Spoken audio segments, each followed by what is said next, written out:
ও হে Mayawati, vibe না আমি তোমারে ভুইলা গেছি, কারণ তোমার খুশির জন্য আমি তোমারেই ছাইড়ে দিছি। তুমি তার কাছেই খুশি থাকো যাকে তুমি আমার থেকেও বেশি ভালোবাসো।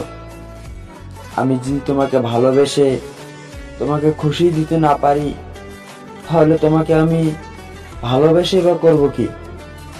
তুমি তো অন্যের সাথেই খুশি থাকবা, তাই তুমি অন্যের সাথেই খুশি থাকো।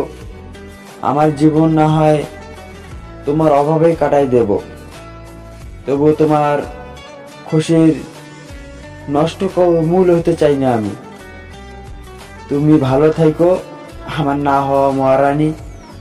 তবে তুমি আমাকে যদি তোমার জীবনে কখনো মনে হয়, তাহলে তুমি আমারে আবার ডাক দিও, আমি তোমার আবারও ভালোবাসবো।